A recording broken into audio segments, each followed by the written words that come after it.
Alright, so I'd like to start you guys off with a quote from one of our founding fathers, James Madison. It goes something like this: "Of all enemies to public liberty, war is perhaps the most to be dreaded, because it compromises and develops the germ of every other. War is the parent of armies. From these proceed deaths." Let me repeat that last part. "From these proceed deaths. It is the known instruments for bringing the many under the domination of the few." The massive amount of money that the U.S. has spent on the military, guys, has had a negative impact on our nation. More importantly, it has affected us in two important areas. It has created debts. It has helped create debt and deficits for our country, and it's prevented our economy from potentially growing as fast as it could be. And second, we have seen unfavorable views emerge since we began the excessive amount of spending on our military. So first, I would like to start you guys off with the history of our military spending and what it has done to our debt and deficit. So Ronald Reagan took over office in 1981. Okay, according to the Congressional Budget Office, he came in with the national debt of only $1 trillion. Ronald Reagan decides to double military spending from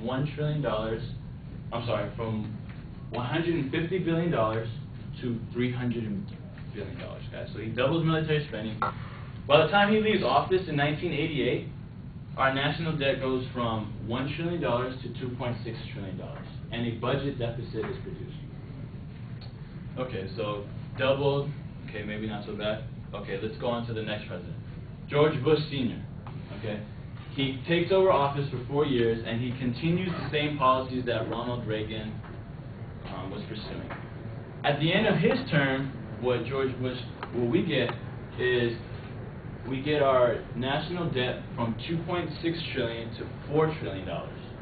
Okay, so that is almost double the amount, but in only 4 years.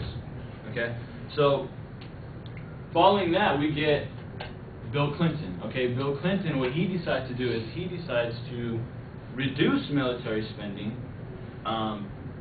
and really, reduce military spending, and we see a different result of this. Okay, what we get is we get a budget surplus. Okay, so the budget deficit goes away. We get a budget surplus.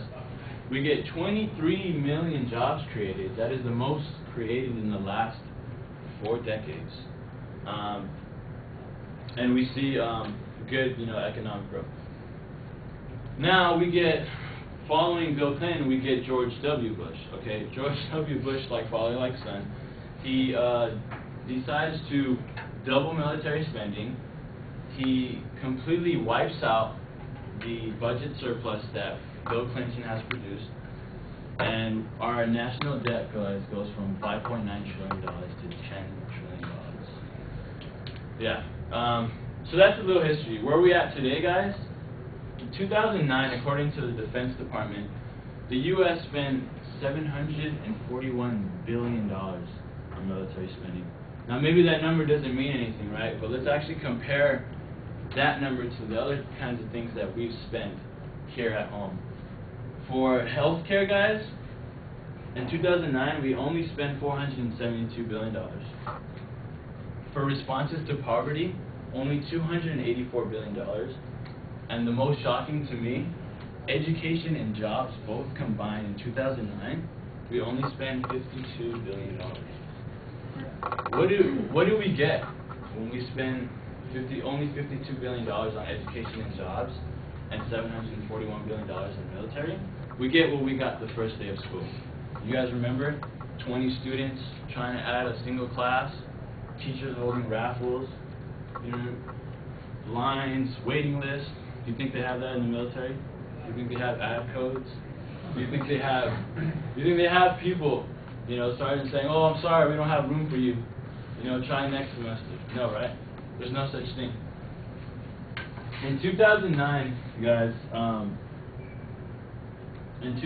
it was said that we have over 800 military bases, okay, and 20 to 30% of our troops are stationed overseas, okay. U.S., guys, is not much like a republic anymore. It is almost like an empire, okay. According to the Defense Department, we have troops in over 25 countries. Okay, these countries include Iraq, Afghanistan, Germany, Britain, Spain, Italy, Japan, Turkey, and even Canada. According to Politics in America, our own founding fathers didn't even want this.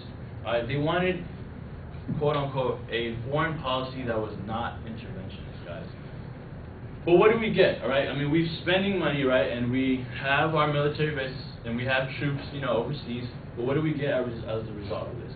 What we get is the unfavorable views. We get countries and people from around the world who don't necessarily think we have a positive influence on the world. In fact, I was very fortunate to interview my best friend's brother, who actually was stationed in Afghanistan in 2008. And as I was conversating with him, he told me about an incident that he had a conversation with an Iraqi woman one day when he was actually patrolling a certain province over there. I believe it's called the Helmand province. And the lady during his conversation told him this quote: "It is one thing to be alive, and the other thing to be living. Let us live." Now that's just one lady, speaking.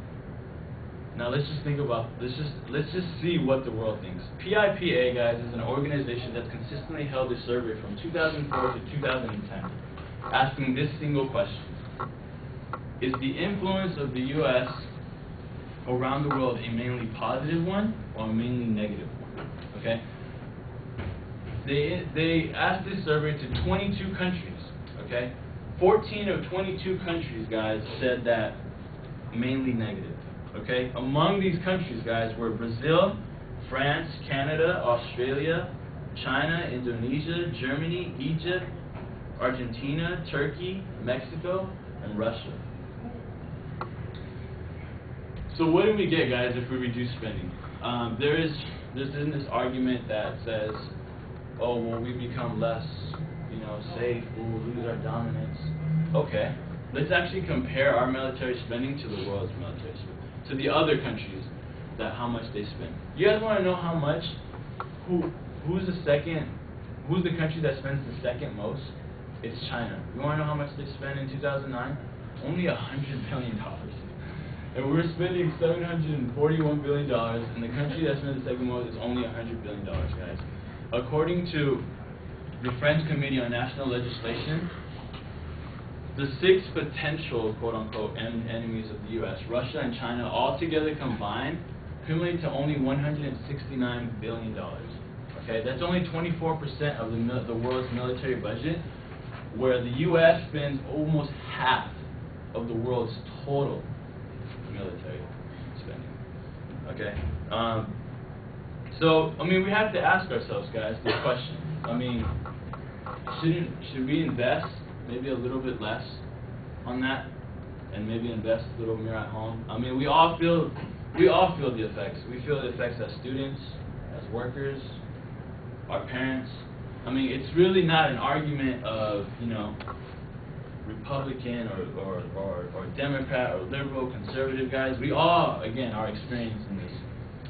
So we need to ask ourselves, do we want to be known as the country that has a powerful, strong, military that spends this excessive amount? Or do we want to be that country that helps, that responds more to poverty, that provides better health care, and that can provide better education so that we can, compete successfully in this global economy? That is the question that we must ask ourselves. Thank you.